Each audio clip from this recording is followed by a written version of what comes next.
Why should we trust anything? This has been labeled safe and effective for years and years and years, and we're just now getting around to correcting this. How can I trust anything?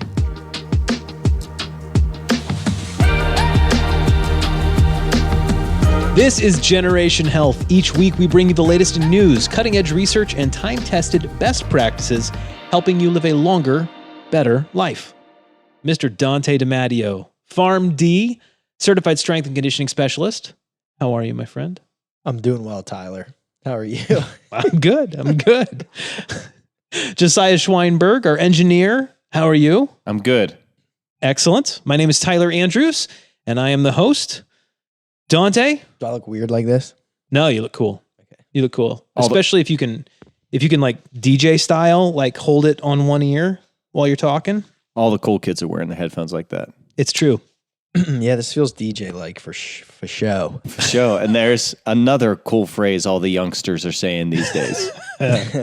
Just wait, Dante. You'll feel old very soon. It's coming. Dante, what are we talking about on today's show? What do you got for us? First, we have a listener question about pregnancy and nutrition. Mm-hmm. And we also have a segment regarding an oral decongestant that the FDA recently pulled from the market. Or is planning to pull from the market. Right. Yeah. Big headlines about that. First, let me catch people up on some news. Phase 3 study of MDMA-assisted therapy for PTSD. So in a follow-up to something we talked about back on episode 21, a study published in Nature Medicine shows that treating moderate to severe post-traumatic stress disorder with a combination of therapy and MDMA is effective in reducing symptoms. The randomized double-blind phase 3 study compares 53 individuals given MDMA with their therapy against 51 individuals who were given a placebo along with their therapy. After 18 weeks, both groups saw major improvements. Once again, just verifying that therapy actually works, guys. But of the placebo group, 47.6% no longer met the DSM-5 criteria for PTSD. In the MDMA group, though, that number was 71.2%. So, I mean, that's, what is that, almost 40% more in terms of effectiveness. That's fantastic. The researchers are hopeful that this will pave the way for the FDA to grant approval sometime in 2024. Also, diabetics, both type 1 and type 2, listen up. This is for you. Semglee is the first FDA-approved interchangeable biosimilar insulin glargine to actually come to the market. Glargine? Is it glargine or glargine? Is this Tyler Andrews mispronounces? It's glargine. Okay. Tyler mispronounces drug names dude. again. It's fine. We got to do a montage of mispronunciations. It's going to be a long one. If you're not excited yet from that sentence, it's probably because you don't fully understand what's going on here, but that's okay. Diabetics need exogenous insulin to survive. Insulin glargine is the long-acting insulin preferred by most folks. It stays in your system longer and doesn't require as many injections. Unfortunately, it's been extremely expensive. With Semglee officially coming to market, though, many folks will be able to switch to this biosimilar, which is a lot like a generic, with costs substantially lower. The interchangeable part of that sentence means that most folks don't need to go to their doctor to get pre-approval for the switch. It's close enough in efficacy that people can make the switch at the counter with their pharmacist. That said, of course, it is always a good idea to talk to your doctor and make sure that everybody is informed and knows what's going on. This is already on the market, right? Yes. And you guys are seeing it come through? Yes. Very good. Awesome. These things they always sound better in an article than they do to start, in a pharmacy. Yeah. I would say, at least from experience, a handful of these switches they go through without an issue. Patient doesn't care. Insurance doesn't care. And it's you're in and out like they say in the articles. However, formularies often don't change overnight. It's sometimes a matter of the insurance making the necessary switch on their end before you can even make this switch at the level of the pharmacy. So yes, it's cheaper. It's a little bit cheaper, but if the insurance, if the formulary doesn't recognize it and it's not covered and you would theoretically have to pay out of pocket for it, then it may not be it's not doing you any good. You're still better off paying the copay for the for the reference biologic. But for folks that are not insured or paying for their diabetes medication out of pocket, this would be a big move for them, right? Maybe. I don't think that the costs have been driven down far enough to make that much of an out-of-pocket difference. Yeah. I mean, anything is better than nothing, right, as far as the cost reduction. But it seems like even though this is available, there's still more of a slow burn change that has to occur. If anything, it's just this comes back to introducing more competition amongst the manufacturers. Yeah. So the more people that are making biologics, then I think you start to see the ultimate effect of introducing biologics. So the fact that one came to market isn't as big of a deal as the fact that means that more will come to market. I believe that to be the case. Cool. Especially there are not biosimilars for all of the other insulin products available yet. Right. So I think in addition to more biosimilars of insulin glargine or Lantus coming to market, I think that the more and more biosimilars and the more generics that come out, I just think are all they're all ultimately going to move the needle to lower costs, especially if you're paying out of pocket. But you're not going to buy $35 insulin without insurance. Right. Yeah. I called a good friend of mine who is type 1 diabetic to try to bring clarity to my own mind on all of this stuff to help me understand it. I was completely unaware. If you're not diabetic, this is probably news to you. The number of different types of insulin that are on the market, and that, there's immediate acting and there's fast acting, moderate and long acting. Is that right? There's just 4 different types, and they all do different things. Yeah. And some people prefer one to another, and it just depends on who you are and what works for your body. Yeah. There's basal insulin that's given to sustain as a flatter curve, right, so to speak, and then the mealtime insulins that you reference, the short acting or rapid acting, they have that more aggressive spike to help you at mealtime process the glucose. Yeah. So this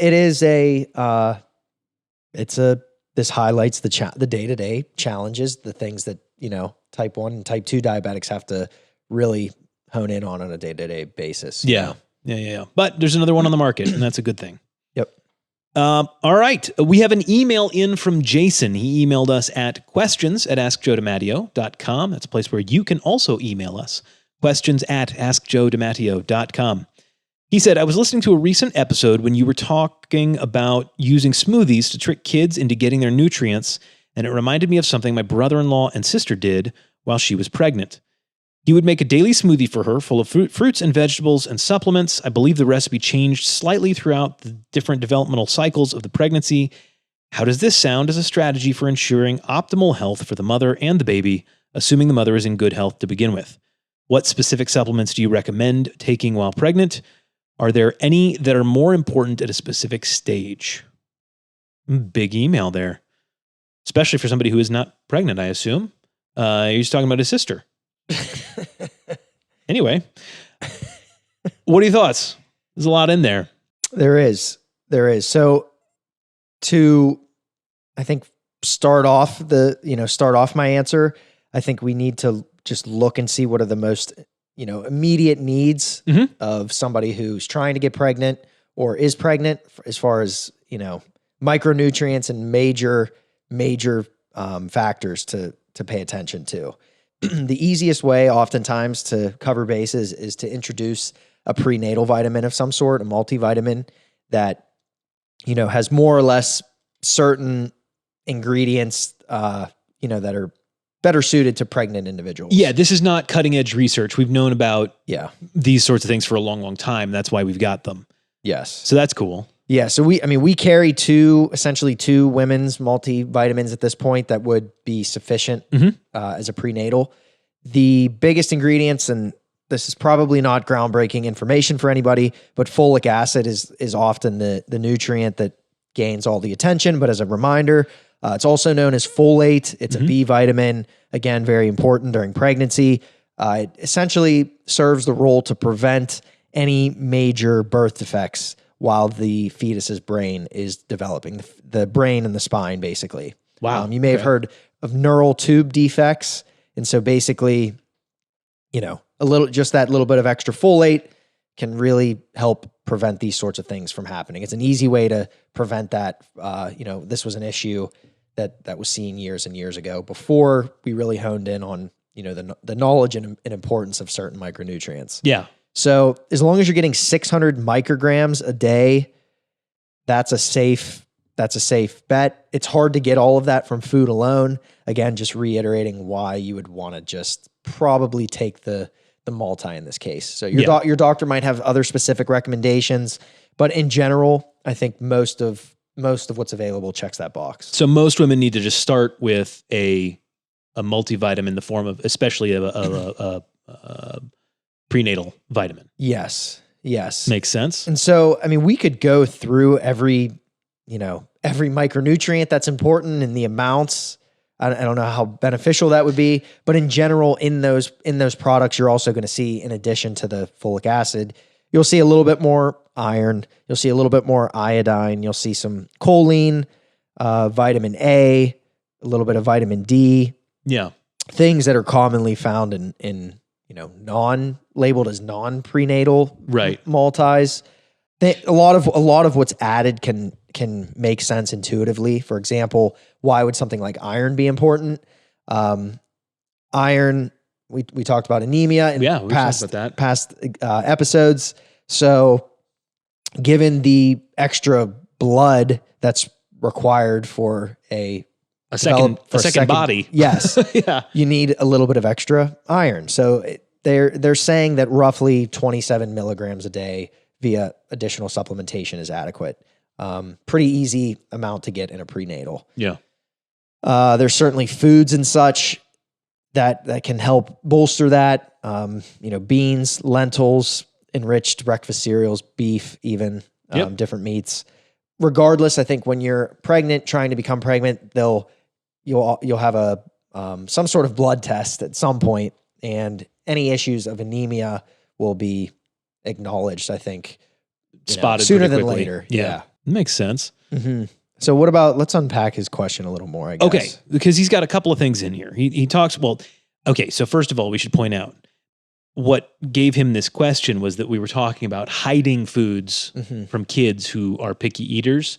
We do not endorse that you hide foods from your spouse. That's not a good idea. You should let your wife know what it is that she's eating. Don't do that.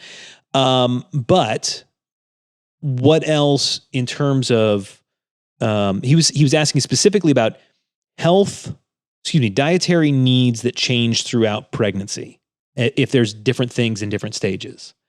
Fortunately, I don't think that it requires that level of micromanaging. Yeah. From my understanding, the common misnomer that I think I've heard over time is, this intuitive idea. There's an additional developing human being that you should theoretically be eating for two people. Right. Well, that is just simply untrue. And while it might, make sense practically, from a calorie perspective, it would just make absolutely no sense.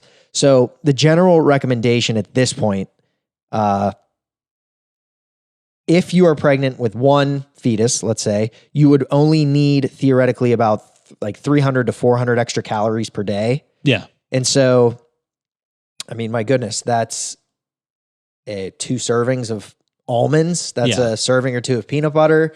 That's 2 servings of yogurt. That's not a whole lot of calories. So when you're thinking about people thinking they need to eat double the amount of meals, when you're talking to the tune of maybe 2,000 or 3,000 calories, that could be a massive problem, as it's very important to be cognizant of, weight going into a pregnancy and, all of those sorts of things as well. Sure. Yeah. Having gone through this 4 times with my own wife, I remember protein being a critical thing, that there had to be enough protein in the diet in general. And I know that's something we talk about on the regular, just for everybody, not just pregnant people, pregnant women. Is that, am I crazy in remembering that, or is that accurate?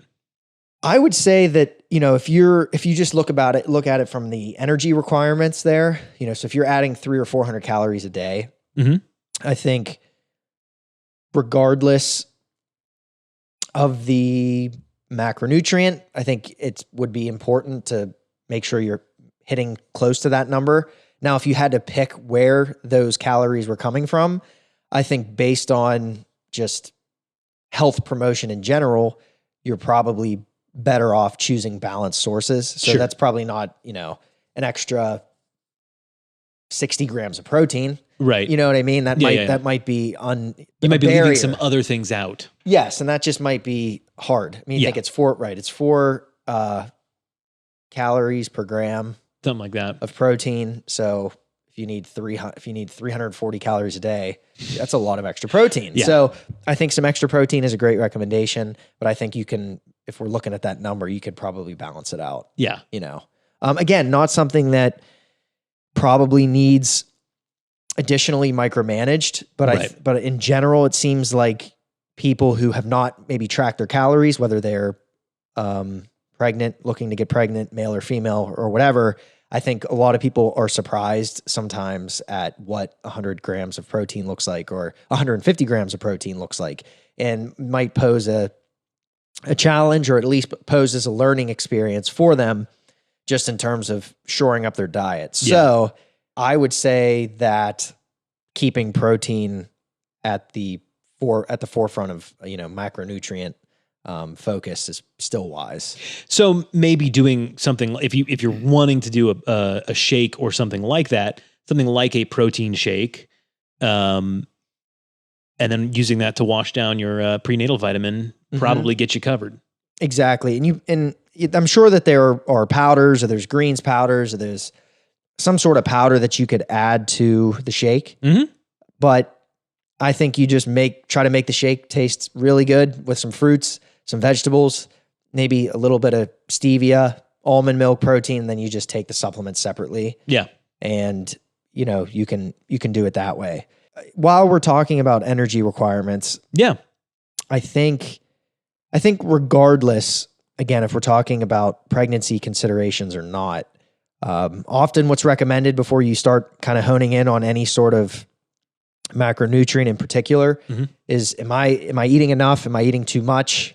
Where do I kind of sit on that spectrum? So in general, there are some recommendations with respect to, maybe where you sit as far as your current BMI and how much weight you should or shouldn't gain, or what's a normal amount of weight to gain. And I think your physician will probably help you with this, but might just be useful for reference. So if your BMI is less than 18.5, then they theoretically say that you can gain anywhere from 28 to 40 pounds safely. So you're at that point, you're almost underweight. A normal weight, 18.5 to 24.9, safely can gain 25 to 35 pounds. And then as you go up in the BMI scale, theoretically the less amount of weight is recommended to gain while you're pregnant. And of course, the constant asterisk there being BMI is not the be all end all. There are always outliers who for whatever reason don't fit in that. Weightlifters, female bodybuilders would not fit in the BMI probably correctly at all. So this is not for everybody, but rule of thumb for people who are going through this. Yeah. Again, all of these things are measured. So it's just, we're talking more or less, theoretically, but as soon as you walk into the doctor's office, your BMI is calculated. It's there. It's going to be tracked over time. You don't have to worry about it. Right. But you can at least see it. I would pay attention to it. Oh yeah. And I would at least know, I would know what your BMI is before you're pregnant. Cause then how do you know? I guess theoretically, where do you sit as far as what is reasonable weight to gain or lose or whatever? And your midwife or doctor is going to help out with all of that. Mm-hmm. And to your point, just as a reminder, what can help with understanding, interpreting BMI is to get the waist circumference measurement. Yes. Now, if you're pregnant, your waist is obviously going to be changing, but in general, you can sort of see there are different cut points as far as weight circumference goes. That maybe you do have a little more muscle, and your BMI pushes you into the overweight range, but your waist circumference is well within a normal range. That can happen, but BMI it's just more or less created as that very easy low barrier screening tool. Yep. And a waist circumference can help with that. Yep. Makes sense. Is there anything else that in particular we need to cover right now in terms of pregnancy? This doesn't need to be a all-inclusive pregnancy episode. We're just looking to answer this question. Yeah. He didn't mention breastfeeding in any capacity, right? No, but how do nutritional needs change while breastfeeding? So fortunately, a lot of those remain the same. And I would say even with the caloric requirements, I would say that you would probably continue that additional 400 calories, 340 calories on average during that time. I don't know how many women are going to be counting their calories, just given the amount of life changes, the life so craziness that's going on. Yeah. So as I'm recommending that, it's very hard to, it's hard to square that circle. But at least if you think about it in terms of like, what does 400 calories look like? It can look like a number of things, a couple servings of almonds, whatever, 2 servings of yogurt. Yep. That would be the first thing. I would probably continue to take the prenatal vitamin. Mm-hmm. I mean, it wouldn't hurt to extend that for a little bit. I mean, again, it's functionally just a multivitamin with more folate, right? Exactly. And there's even some research to show that additional needs for iodine and choline are present during lactation. Those things are in a prenatal, so you're not necessarily having to worry about, yes, you want to get those things from foods, dairy products, eggs, seafood. Yeah, you can certainly get that, but the prenatal will have that. But in general, those I would say are the recommendations. Continue to do what you were doing, as maybe you became a little more cognizant of nutritional changes and needs. When you were trying to get pregnant, as you were pregnant, continue that through breastfeeding. All right, cool. Well, moving on then.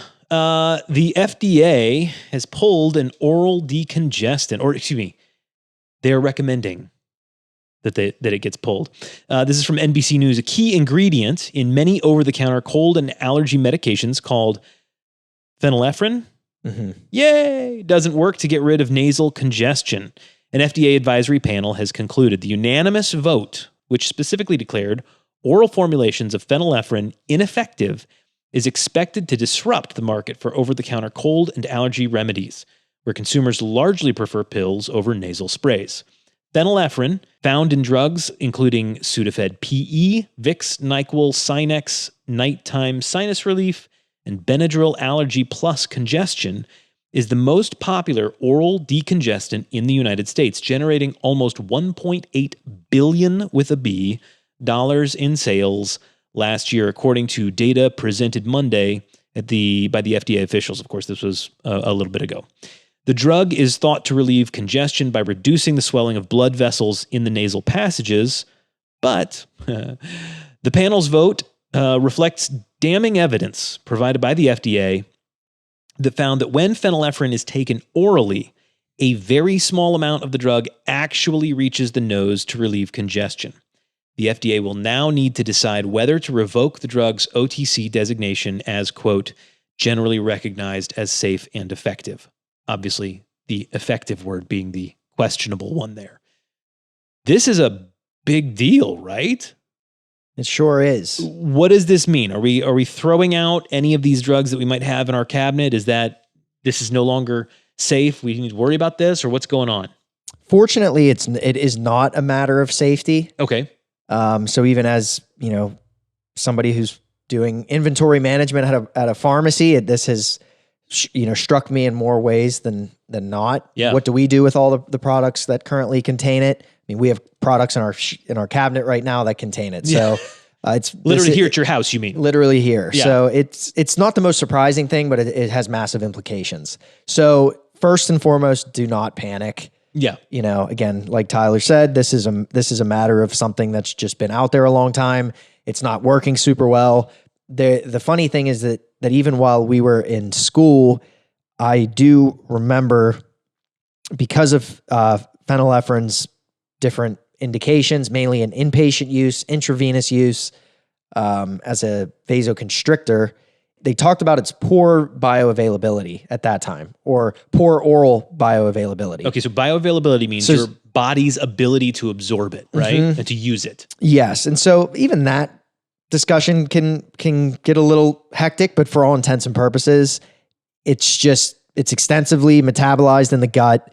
Anywhere from 1 to 38, it's anywhere from 1 to 38% bioavailable. So best case scenario, 38% of what you take is actually going to get in your bloodstream. It seems as though that's at best case. So the implications there were, okay, well, because theoretically this has less side effects than its, counterpart, Sudafed or pseudoephedrine, well, you just increase the dose. Right. Increasing the dose does increase the bioavailability a little bit. However, then have the potential for more side effects at that point with this medication. Sure. It's just not ideal. At that point, you're better off just totally switching gears. So because you're using the phenylephrine because of likely you didn't want the unwanted side effects of something else. Okay, so phenylephrine was a gentler version of something else, of pseudoephedrine? Is that what it was? Yes. So pseudoephedrine falls in this broad category of stimulants. Yep. And so structurally speaking, it is very similar to methamphetamine. And I'm sure many have heard Sudafed was it can be an integral part of actually making meth or methamphetamine. That's why it all got pulled behind the counter. Yes. Right? Because it used to be out you could get it anytime you wanted. Exactly. And even now, apparently, a lot of that is overblown. Good. In that, drug cartels and illicit drug creators, they have found more, cost-effective ways on their own to synthesize. Yeah, so I'm not so sure that the rush for, I'm not saying that we should change the way Sudafed is regulated, but at that point in time, there was a massive concern to protect the population from the dangers of Sudafed. Right. But all of that's to say, Sudafed, again, is in this structural class of stimulants. Yeah. And making minor changes to the molecule, again, get you closer to methamphetamine, could get you closer to ephedrine, another product, another molecule that was available widely at one point that had an even worse side effect profile of, out of these medications. And then phenylephrine, they really kind of changed the structure. Oh, and so it's not even really quite as structurally similar as some of the other ones that I mentioned. So it's kind of from the same family, but it's not really on a structural level quite as similar as I would have thought. So yeah, a lot of it again came from, I guess just to recap, there were issues with the Sudafed being diverted for the creation of methamphetamine. So there were these protective measures put into place at pharmacies, making it harder to purchase. So there was an immediate need for decongestants that were similar because Sudafed works. Right. So they thought that they were making something similar, but for decades, it looks like the research was shoddy at best. Jeez. And so here we are. It's funny. There's been pharmacists and groups and people that have been trying to get this pulled from the market for years, which is kind of wild. It's taken this long, and it was a unanimous decision, which like that. How often does that happen? So there are lots of people that feel very convinced, fully convinced that this is completely ineffective. Yeah. So just for the sake of argument, I've been taking it and it made me feel better. Yeah. Is that just, am I imagining it? Are we talking about placebo effect here? I'm still not sure I'm willing to go that far yet either. I mean, if it had 38% bioavailability, maybe my biochemistry was perfect. Sure. And it worked that well for me. Sure. I guess there are absolutely no absolutes. Right. I think anywhere. So that's tough. But at this point, if we had to bet, it probably wasn't doing a whole heck of a lot. Right. But yeah, I'm sure that this has been quite jarring to those that always jump to Dayquil when they're Right. sick. They always jump to Sudafed PE when they're sick. They know their thing and they keep going to it's it. a massive thing turned upside down on its head. Yeah, it really this is a shock to the system. Mm-hmm. So this is oral only, correct? You were talking about is there a nasal version of it? Nasal sprays. Yes. And those Afrin? Is it Afrin? Oh, Afrin yeah. is technically something different. Okay. Oh, is it? Yes. So Is that the one Afrin- that burns when you Afrin- use it? That's Afrin how is, you know it's working. That's I have the old school train of thought. I have a friend that swore by it, and one time I used it and was in so much pain for like 10 minutes, and then I could actually breathe. It was great, but I swore I was never doing that again because it hurt so badly. Yeah, even something like Afrin, for example, different active ingredient, but that's something that you can't use every single day for the rest of your life. So it's like there's this big, you look at your pharmacy wall of decongestants and nasal sprays, like what do I pick? Yeah. People, they got a little bit of, if they could tolerate it or they didn't have a contraindication for it, maybe they got some regular pseudoephedrine. Right. Maybe they didn't want to take Sudafed all the time. They got some PE or phenylephrine. Maybe they had some of the nasal spray, some of the phenylephrine nasal spray. There's steroids. There's Afrin. So now it's like to pull such a big option. I think I don't know. It's a big deal. There's some confusion. Even this separate article that I'm reading, he says that it may be something that causes confusion from a patient point of view. If the main message is that this drug doesn't work, but if you administer it directly to the nasal passage, there is evidence that it does work. Mm-hmm. If it doesn't work, if it's ingested in a pill form. Well, no, that's the point, is that orally this just doesn't. Yeah. This doesn't do anything. So they said, so then the question I would ask is, well, then why is it still on the shelves? And they're saying they can't pull it off the shelves because... So this is an advisory group to the FDA. Correct. That has made this recommendation. It's up to the FDA if they actually remove the, whatever you want to call it, certification or labeling. Mm-hmm. Well, so they say there's no outstanding risk. So it says since there does not appear to be an imminent safety risk, the FDA cannot use an emergency powers to pull the product off the market. Well, I should hope not, because it's been on the market for decades. So if it's an imminent safety risk, then there's even more people that have things to answer for. Why should we trust anything? If this has been labeled safe and effective for years and years and years, and we're just now getting around to correcting this, how can I trust anything? Tyler, I don't know how to answer that. Okay, fair enough. Well, it's been a good show, guys. So, but I mean, that's a genuine concern. People get worried about this sort of thing, and this does speak to, people can bring up lobbying, and they can bring up all kinds of fun conspiracy theories too. This doesn't look good when something like this happens. This didn't happen overnight, so it just is proof that how long it takes for something like this to really get traction. Did this continue to go to the back of the list? Yeah, so to speak. Was this low in order of importance? Because again, it wasn't hurting anybody. A lot of people swore by it. Every single manufacturer has a PE product. Yep. I mean, it's like such a mess, really. That's amazing. It is. And plus, again, people were taking this for the most part instead of Sudafed, and not that phenylephrine was the best alternative for individuals with high blood pressure, let's say. It's still, it was still, I guess, better in that sense that individuals who may have had additional risk in taking Sudafed were avoiding it for this reason, because there was another oral agent. Again, not that this is the go-to for hypertension. Obviously. All right, so if I need allergy relief, what should I be doing at this point?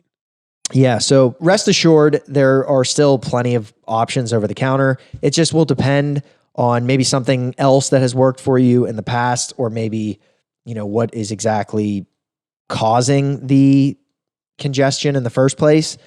Right, because it's not just allergies. It could be anything that's causing that nasal congestion. Mm-hmm. Yeah, common cold. There are a multitude of things that could lead there. Okay. So the safest, saline nasal spray is a good example. Cheap. You can use that as an immediate alternative. It's basically just a saltwater spray. Right. Humidifiers can be used, something to put in your bedroom. You can change your head position, sleeping, try to elevate it a little bit further. And then from an over-the-counter product perspective, taking a look back at those. Yeah. Now the nasal corticosteroids are all available over the counter, whereas you used to need a prescription for them. Right. So if you have a little bit more severe congestion, maybe due to some seasonal allergies or whatever the case, live in Tennessee, or if you live in Tennessee, you can definitely try one of those. Flonase is kind of one of the most common there. You mentioned Afrin. Afrin not ideal for an extended period of time. Would probably avoid that. Yeah. And then if you don't have the list of contraindications, you can go with something like Sudafed because we know for sure that is effective. So, but again, that's not a daily medication. That's not something you want to take on the regular. Not necessarily. Okay. No.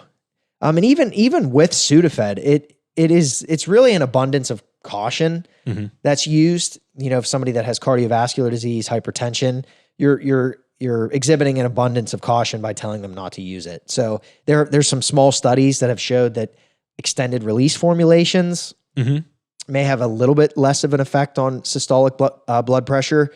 So hear me out. I'm not saying to go get the extended release version, but again, it's not in every single situation that if you have high blood pressure and you take some Sudafed, that it's like this probably going to be like the taking end of the world. foxglove. You will die. Right. I don't think that that's the case, but still not in a position where I think it should be widely recommended. Fair enough. But for others, even children, it's generally safe. If you have very bad nasal congestion, there's not much else that works better than Sudafed. Got it. The bulb syringe. We should just bring back the bulb syringe. You get the bulb. Oh, to suction it out? Yeah. Like a baby? So he brought up kids with stuffy nose and nasal decongestant. Just get the bulb syringe. I don't know if my 14-year-old would be down with that, but maybe I'll hold him down and try. Oh my gosh. Josiah, I hesitate to ask, but what wisdom do you have for us today? Bulb syringe. That's No. Yeah. So I thought I would just share in true Joe DiMatteo Sr. fashion. Yeah. He always shared from the Psalms and Proverbs, the life of David.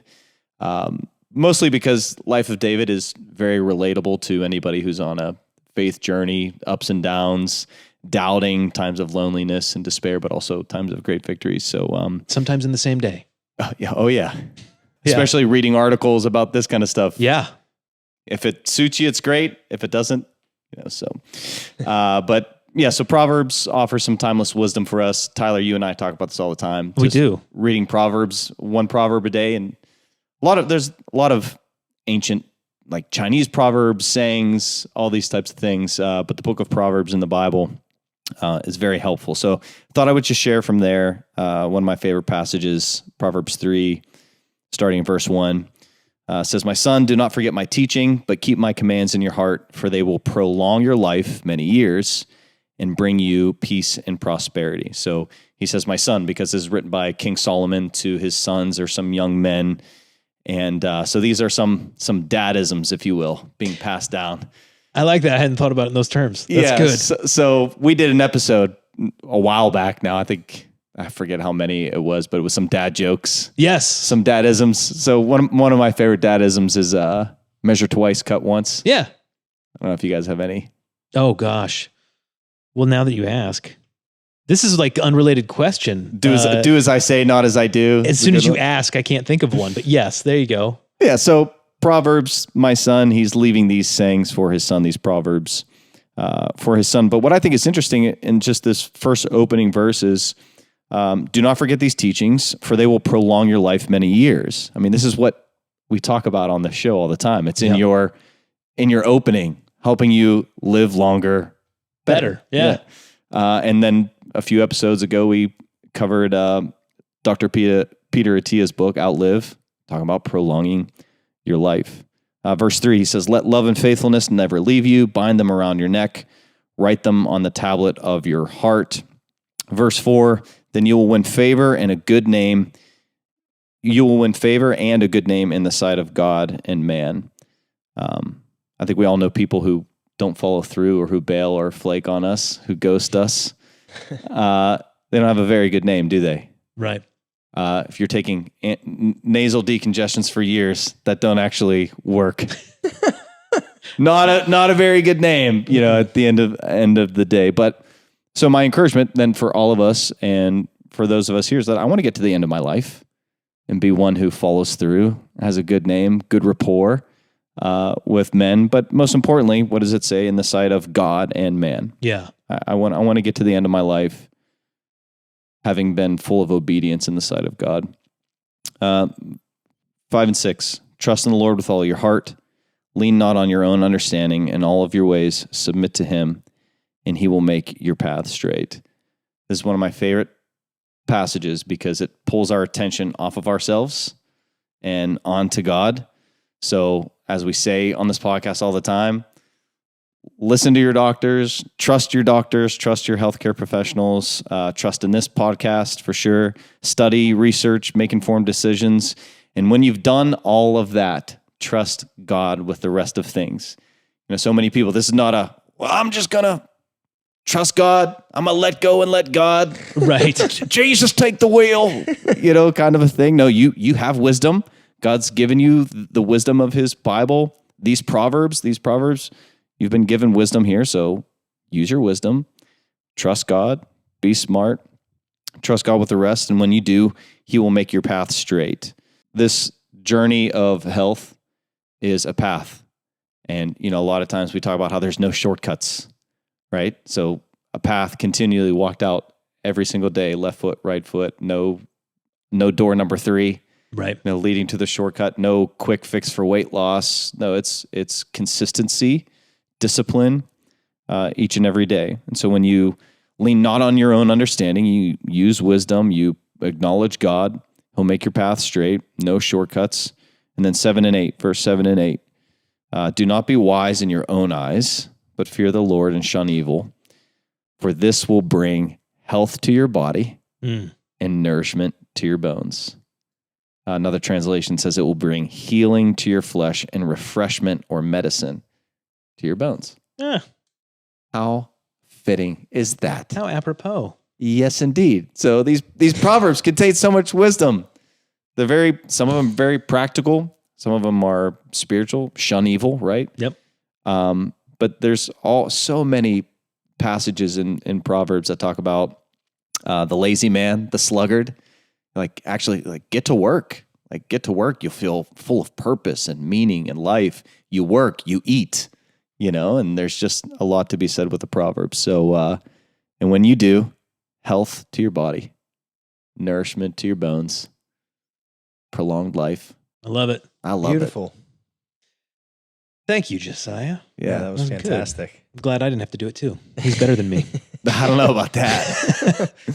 All the products that we mentioned are available on our website. So if you are looking for a prenatal vitamin or anything else that we mentioned, go to the website, askjoedimatteo.com, askjoedimatteo.com. That site is also where you can find past episodes of this show. You can find the show that started all of this, the Ask Joe DiMatteo show. You can sign up for our mailing list there and be informed when we have new sales, things like that. Go to the website and check that out. If you have a question, email us, questions@askjoedimatteo.com. Anything we talked about, any articles that were referenced will be available down in the show notes, so check those out if you are interested in details. And if you learned anything today, you are pleased that you listened, please give us a thumbs up or rate and review the show. Leave a comment in the comments. All of those things help, and more than anything else, share the show with somebody that you know. That is how we get to reach more folks and help more people. Big thanks to Josiah Schweinberg, our engineer and resident preacher. Michael Deppish, our editor.